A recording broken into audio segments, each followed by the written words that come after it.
Well, it's Saturday, and it all begins. So today we're going to be in fact doing three reviews.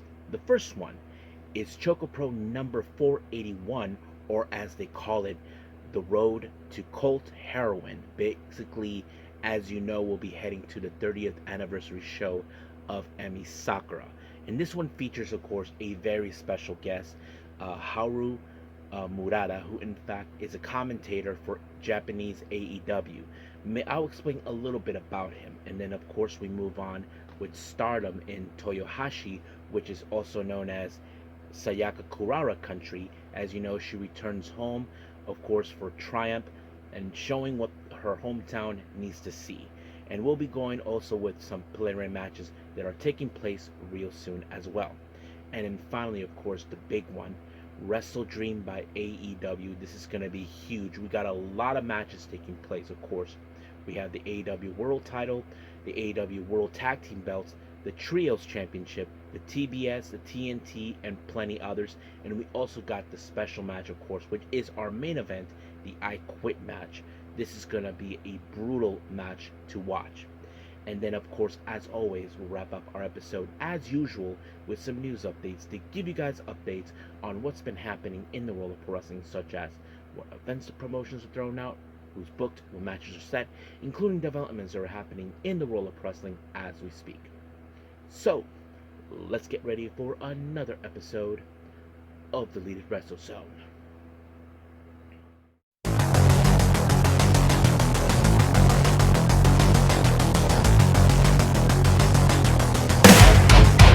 Are you ready? Get up, get up! Get up, get up! Get up, get up! Get up, get up! Get up, get up! Get up, get up! Hey everyone, welcome to the Lead Wrestle Zone, all things that is pro wrestling with AEW, NXT, New Japan Pro Wrestling, TNA, the National Wrestling Alliance, various promotions, wrestlers, matches, and championships. I am your host, J-Rod here. So, if you are new to the channel, welcome. This is a channel where we do a lot of pro wrestling reviews from various promotions, not only here in the United States, but also in Japan, Mexico, Canada, Europe, the UK. Anywhere where pro wrestling is not as big, but it continues to grow. We also, of course, do discussion videos, talk about various topics such as the wrestlers themselves, the promotions, factions, storylines, whatever we want to talk about. We also, of course, do more news updates.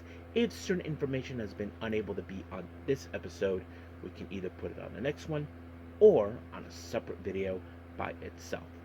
We also, of course, do real-time news updates to keep you guys on alert if something has happened in the world of wrestling that needs to be addressed ASAP. We also, of course, got the Unagi Sayaka watch and various other cool wrestling content as well. So if you like what you see, please subscribe to us or click on that subscribe button. You'll be getting a lot of daily reviews and other cool wrestling content as well. But if you like this episode, please give us a like on the like button or a nice comment in the description down below. Now, so buckle up, boys and girls. It's going to be a bumpy ride. So let's begin with the latest ChocoPro show with number 481.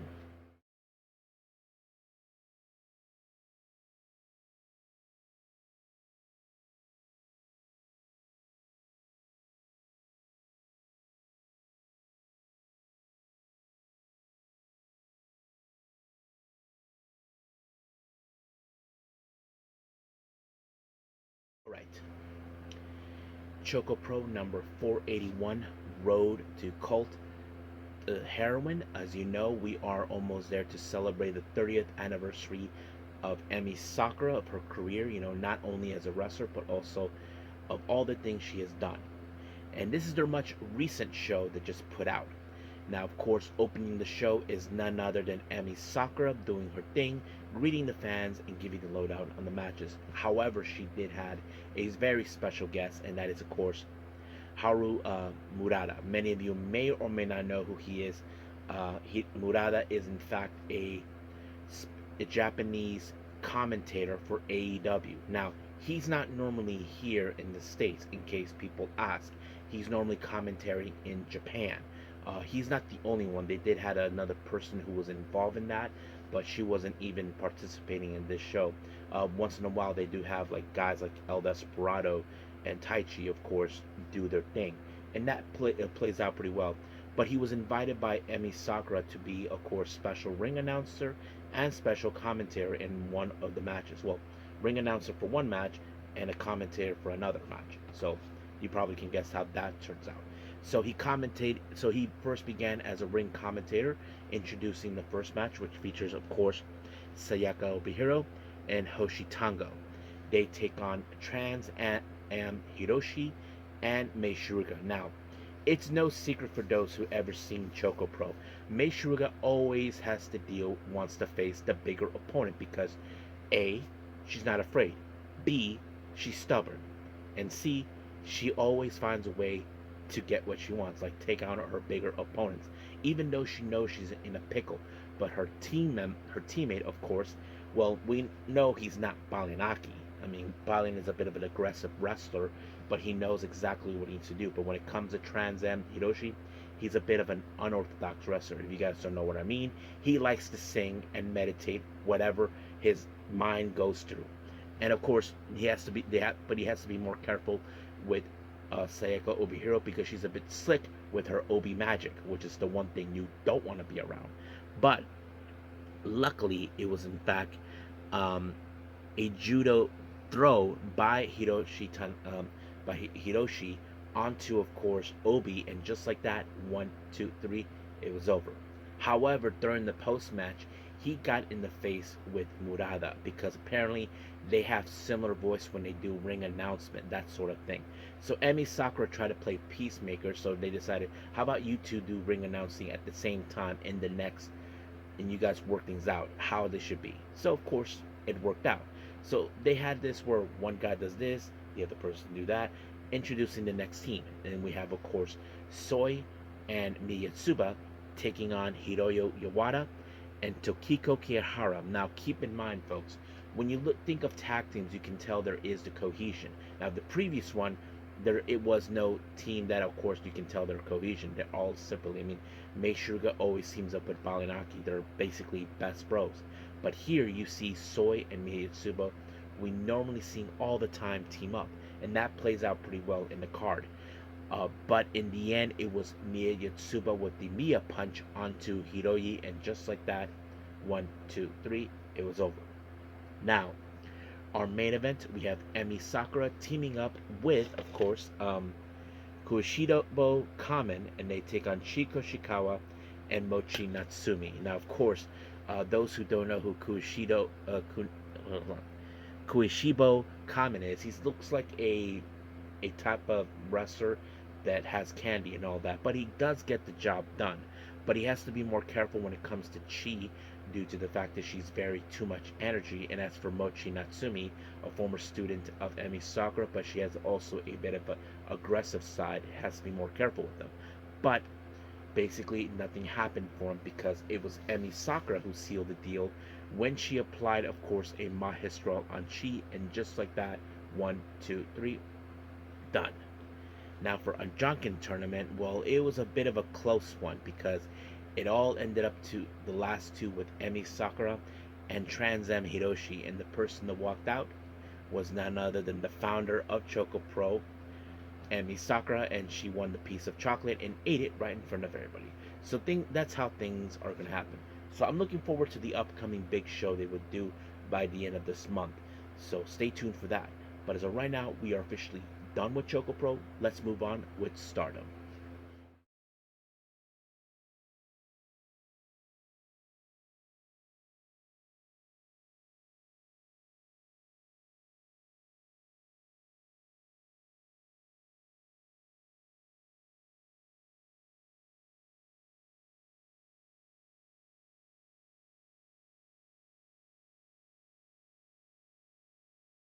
Stardom. This is their much latest show in Toyohashi, aka known as Sayaka Kurara hometown, you know? So this is where she goes home. And of course, people who know her, or those who know of her, appeared into the show. And this was at the Loiser Hotel Toyohashi Holiday Hall. And of course, she's the main event, with teaming with the Cosmic Angels, in case anybody asks. Now, our opening match, we have a three-way match. We have Kikyo Furusawa versus Hina versus Saki Kashima. Now, one thing that was interesting about this match, many of you know this, Hina and Saki Kashima are in fact teammates. They're part of God's Eye. But there was moments where you saw a 2-1-1 scenario because that played out pretty well. But there was a moment where, of course, Saki Kashima decided to just, you know what, Hina, do your thing. I'm just gonna go over here. But if things get hectic, I'll come out. So that sort of thing. But of course, nothing lasts forever because sooner or later, Saki and Hina will team up, or Hina will team up. I mean, Saki will, of course, fight Hina, and she's not afraid. I mean, she knows her capability. But however, in this case, it was Hina with the ghetto clutch onto Furusawa, and just like that, 1, 2, 3, it was over. And of course, in the end, Kashima and Hina will always be best friends forever. Now, our next match, we have, of course, the full force of AXV minus Maika, Rian, Waka Tsukiyama, and Hanako taking on Neo Genesis, Miyu Amasaki, Mei Sita, and Starlight Kid. Now, keep in mind, folks, this is a preliminary match. For many of you who did not know this or have not been keeping up, Waka Tsukiyama pinned Mei Sita twice, who is the current high-speed champion. This was a belt that Waka decided to aim for. And I wouldn't be surprised if she and Hanako drop the new Blood Tag Team belts by the end of this month so they can focus on their singles bout, if that's the case. We will just have to wait and see what happens until then. But of course, you know, the obvious question we ask, who walks out with the momentum? Will it be Mei or Waka? Well, in the end, it was Mei who picked up the win when she applied, of course, the shooting star, and just like that, 1, 2, 3, it was over. However, during the post-match promo, Mei had some words to say to Waka, and I'm pretty sure she has to be well prepared what she's getting herself into, because the high speed is a very different type of thing she has to get used to. But we'll just have to wait and see what happens. Now, our next match, we have Emma Shima. She teams up with Aya Sakura. They take on Kiyoka Kotatsu and Rana Yagami of God's Eye. And I have to say, this was an interesting, because for those who know this, Yagami, Kotatsu, and Sakura, they all have a background in karate, and that plays out well because there will be some striking capability. However, many of you would already know by now that Mai Shima is the most likely person to take the fall, since she is the latest rookie to ever debut, and that plays out pretty well because, in fact, it was Yagami with a submission onto Mai Shima, and of course, Mai Shima had no choice but to quit, and just like that, it was completely over. Now, our next match, we have the members of Hate, consistent of Rina, who's 1/3 of the Artist Champions, with Konami and Rock and Fukigen Death, but they're not involved. She teams up with the current Goddess Tag Team Champions, Raka and Natsuko Tora. They take on Mi Vida Loca's Akira Kuragani, Izuki Aoki, and of course Rina Yamashita. Now, this also is a preliminary match, if you might have forgotten. After Natsuko Tora and Raka defeated Wing Gori for these belts, no, after they defeated Riara Tokyo Towers, which is the members of God's Eye, Aoki and Yamashita issued a challenge, and now they're building up the momentum who will walk out. Now, of course, when it comes to, of course, the tactics of Hate, where they cheat their way through to ensure, well, there was a moment where, of course, Raka accidentally misfired onto Natsuko Tora, but that gives, of course, the time for a frog splash by Aoki onto Natsuko Tora, and just like that, 1, 2, 3, it was over. However, of course, Azuki and Yamashita had a few words to say to Raka and Natsuko Tora for their upcoming tag team title match. So we'll see what happens until then. Now, our next match, we have, of course, the members of God's Eye, Lady C and Ami Suri, also known as, of course, the Riara Tokyo Towers. They take on the members of Stars, Momo Kogo and Saida. Now, on a note here, Yuri Him was unable to participate due to an injury that she got herself into. Nothing too major, but it was just a minor injury. She'll be back as soon as possible. But I have to say, this match, you would think that there's going to be a lot of powerhouse in this one, because you look at Lady C and Amisuri, they are powerhouses. But the only powerhouse in the opposite side of them is Saida. But in the end, it was, of course, Amisuri with the blue thunder bomb onto Momokogo. And just like that, 1, 2, 3, it was over. Now, our main event, we have the members of Hate, consistent of Momo Watanabe, Fukigen Death, Konami, and Saya Kamitani, taking on the Cosmic Angels, Yuna Mizumori, Sayuri Anu, Natsupoi, and of course, the hometown girl, Sayaka Kurara. And I'm sure everybody were behind her. But there was a moment, of course, where people booed her because of Fukigen Death, and many of you have never seen her. She goes, Death, Death, Fukigen Death. She tries to run towards them, but the opponent likes to kick them, and people boo that person for not letting her finish her thing. And Kurara, fortunately, ended up on the receiving of that. But of course, when it comes to Hate, we cannot forget their usual tactics, how they cheat, using distractions, using weapons, softening up their opponents on the outside. But, however, it was Kurara who in fact picked up the win with the Falcon Arrow onto Fukigen Death, and just like that, 1, 2, 3, done. And of course, she closed down the show with a post-match promo alongside with her fellow teammates, the Cosmic Angels, Natsupoi, Sayuri Anu, Yuna Mizumori, and of course Aya Sakura, who already wrestled earlier, but she decided to be part of it. And I thought it was a pretty good closing show, and I'm sure everybody are happy to see her. She did mention that one day she would like to wrestle in the new arena that's being built, but also have a championship around her waist. And hopefully we get to see that soon. So, until then, this is how things end with Stardom. Let's move on with our last and final review, and I believe this one is AEW WrestleDream.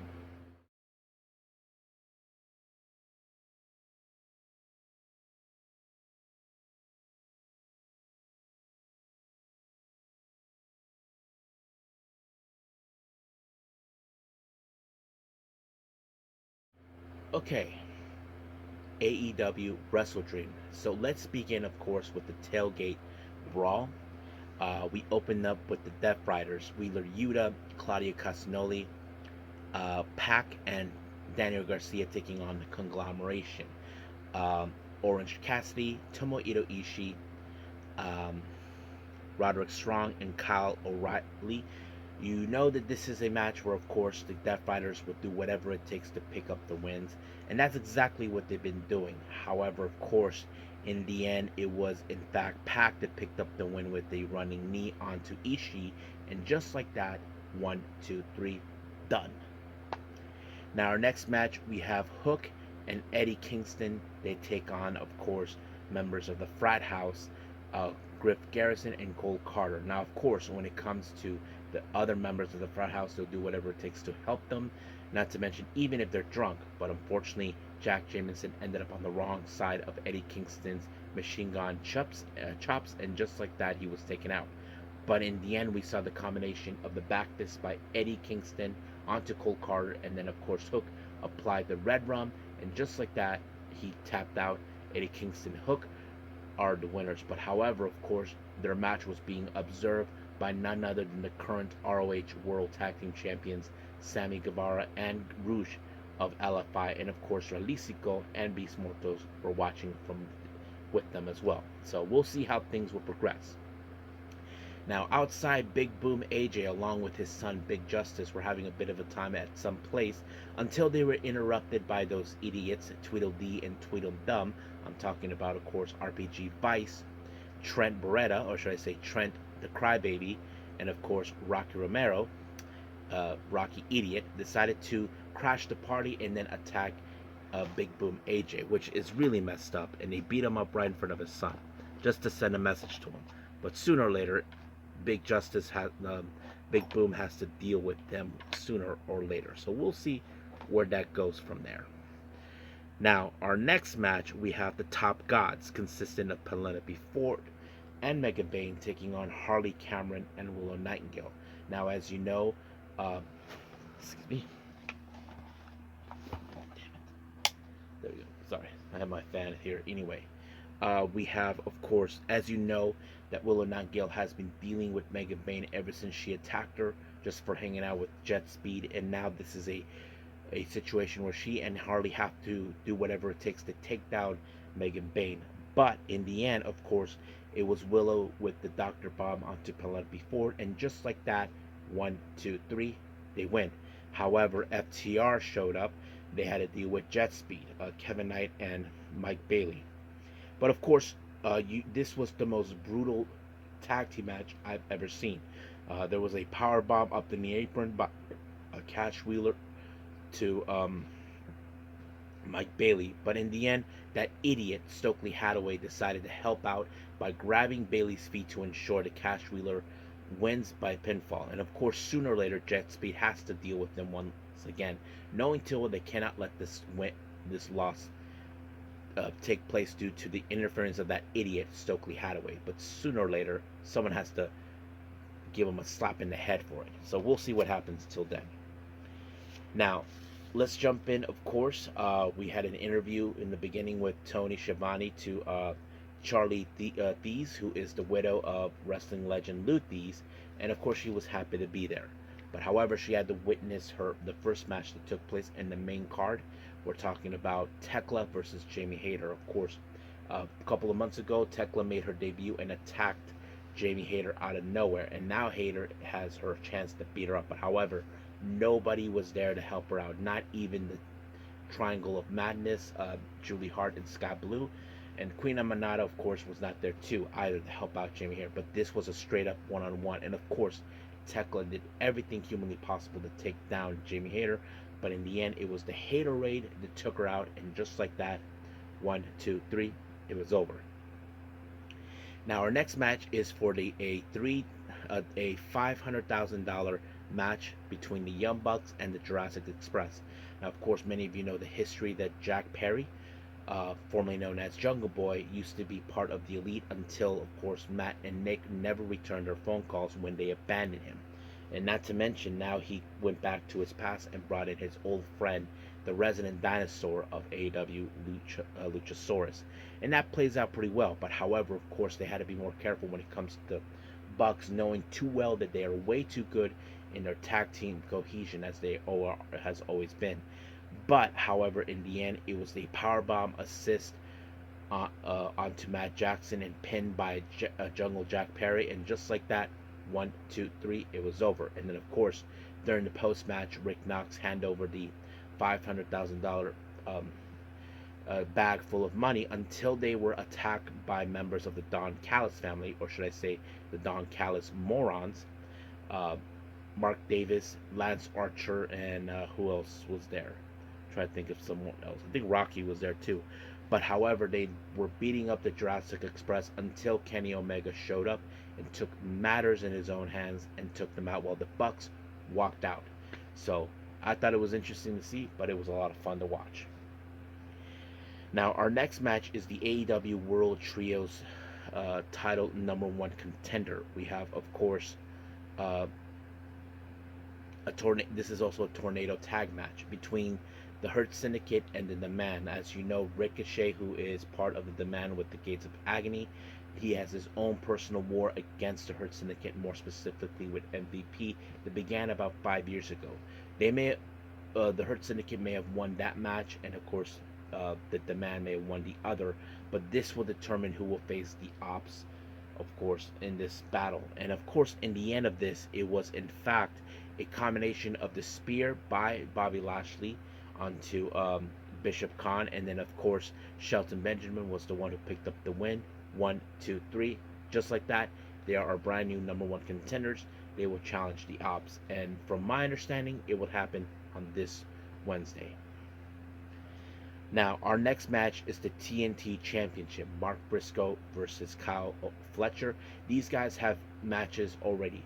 2-on-2. So basically, who was going to get the lead on this one? And of course, Mark Briscoe has always felt that he has the better chance, knowing too well that he has to face against a guy who would take him out one way or the other. And of course, there was a big moment where, of course, somehow Mark Briscoe was able to get out of the brainbuster that Kyle Fletcher has always used, and Kyle Fletcher somehow survived 3 froggy bows by Mark Briscoe. But in the end, it was a top rope brainbuster by Kyle Fletcher, and just like that, 1, 2, 3, he retained the title. But sooner or later, Kyle will have to lose that. But the real question is, who will be the lucky guy? Well, we'll just have to wait and see.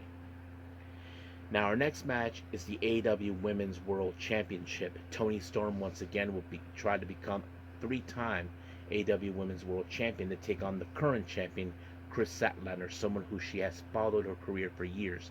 And now they get to have that one-on-one match. And of course, these ladies put everything on the line to try to take each other out to the extreme. But unfortunately, it was Chris Statlander that walked away with the win when she applied, of course, a submission. And just like that, it was completely over. And of course, Toni Storm gave her belt, showing some bit of respect. But however, Chris Statlander's, of course, victory was cut short thanks to the arrival of the CEO, who is gloating because, as you know, she is on the verge of gaining another belt. And she issued a challenge to put up the TBS Championship on the line. But the person who responded is the interim ROH Women's World Television Champion, Mina Shirakawa. Now, Mina, as you know, has an axe to grind onto Mercedes Moné. Many of you may not remember this. Of course, it was Mercedes Moné that attacked, of course, Kairi Sane when she was the IWGP Women's Champion.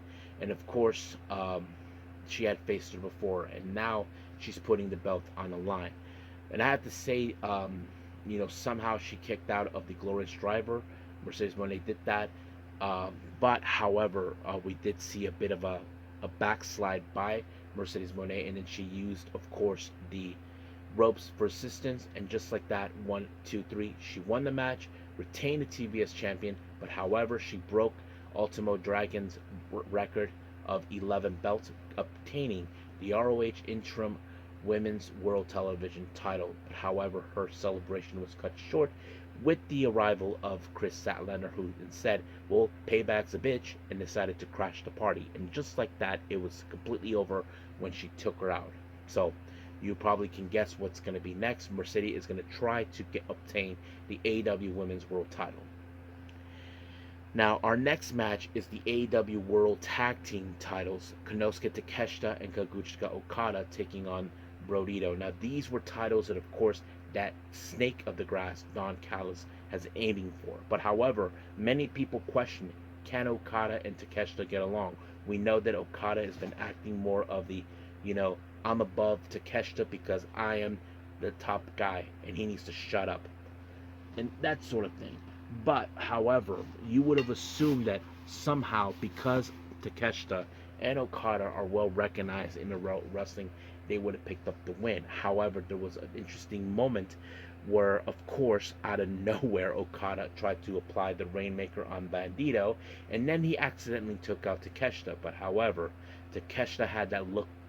Okada had that look on his face, like he's like happy that he took him out and then flipped him off. And of course, Don Callis was wondering what the hell. But in the end, of course, Bandito and Brody King were able to survive. When, of course, Brody King took out Takeshita outside the ring, and Bandito applied the 21 plex with one arm, and just like that, 1, 2, 3, it was over. And of course, Don Callis, crying like a little girl, going back to mommy, he's not happy about it. Well, too bad. You should not have teamed up both Okada and Takeshita. But of course, what doesn't end there is, as you know, for a while, Brody King refused to do the Macarena, but instead he decided, well, this deserved a real victory, because as you know, this was a deserved win, and they pulled off the Macarena. Some of you may question, why would he do it now? Simple. After that loss, things kind of went out, and now they got that out of the way. So we'll see who will be the next people that challenge them. Now, Renee Paquette caught up with Toni Storm after not regaining the AEW Women's World title. However, Mina Shirakawa showed up, and Tony tells her we lost everything. But Mina reassured her that no, we still have each other, and that what matters. And I think many people know what this means. There's those who've been recently talking since the AEW Women's World Tag Team belts have been announced. There's a chance that we can see them team up. I mean, it will be an interesting thing. And people say they've been waiting for the right moment, and I think there is talk that they could be the next of that. But we'll talk about that at another time. Now, our next match is the AEW World Championship. Hangman Adam Page faces against a former champion, of course, Samoa Joe, who is dangerous in the ring. He will put you out no matter what. And Hangman, he tried to put him away with the buckshot lariat on multiple occasions, and of course, tried the Deadeye. Nothing works. But it only took, in the last moments, 3 buckshot lariats back to back to take out Samoa Joe, and just like that, 1, 2, 3, it was over. However, in the post-match, we were expecting to see a bit of respect between Samoa Joe and Hangman, but out of nowhere, Samoa Joe attacked Hangman and the Ops. Powerhouse Hobbs and Shibata helped them out. It seems now the Ops are now heels, and we don't know what's going to happen. But however, we do know that the Ops will defend the AEW World Trios Championship on the line against, of course, the Hurt Syndicate. Now, Mercedes Moné, as you know, she is not happy with the results of what happened in her victory celebration, obtaining her 11th belt. As I mentioned before, she has broken the record. As you know, the top record for holding 10 belts was made by none other than Ultimo Dragon himself. And of course, now Mercedes Moné has broken it with now 11 belts. So she calls out Chris Statlander and telling her that she will be challenging for the AEW Women's World title at Full Gear, and this is something she will not let go. But we will see what happens until then. Now, our next match is the main event, the I Quit match. Jon Moxley versus Darby Allin. As you know, Darby Allin has been a thorn in Jon Moxley's side since his return from Mount Everest, and now, of course, the coffin match. Of course, Jon Moxley thought it would be over, that he learned his lesson. Nope. Darby Allin is a stubborn SOB. He refuses to stay down because, as you know, these two men have different paths, but they do have a cause, and that is, of course, AEW. For Darby, he feels that AEW needs to have freedom, knowing too well they cannot control anything. But, of course, Jon Moxley cannot let that go due to the fact that he cannot let people like, of course, Swerve, who he calls a faker, of course, taking control, and others like, of course, that are in the same kind of category. But Darby Allin, you know, he's relentless. He refuses to quit. There was a lot of things that took place. There was a bike chain that took place. Then, of course, a belt.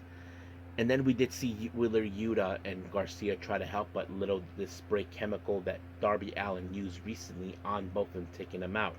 But however, Claudio decided to get involved and tossed Darby Allin through the table. And then, of course, they tried to drown Darby in a tank right there. However, that did not end well, because when things got out of hand, the lights turned off. Out of nowhere, Sting showed up. Yes, Sting showed up and gave the helping hand, take out Claudio and Pac. So that's how things end. And he tossed the bat into Darby Allin's hands. And then, of course, Marina Shafir, who was not happy with the result, but Sting, thank you, decided to carry her sorry ass back to the ring, giving the chance. And, of course, Darby Allin, as you know, tried to take out Jon Moxley by using the bat in every instance. But in the end, we did see a great combination. Darby applied a Scorpion Death Drop, then a Coffin Drop, and then finally the Scorpion Deathlock. And just like that, Jon Moxley quit. And that, my friends, is how it ends. But the real question is it really over? Is Darby Allin finally got his measure of revenge? Well, we'll just have to wait and see until Wednesday. So we'll see. But as of right now, we are officially done with AEW WrestleDream. Let's move on with some news updates.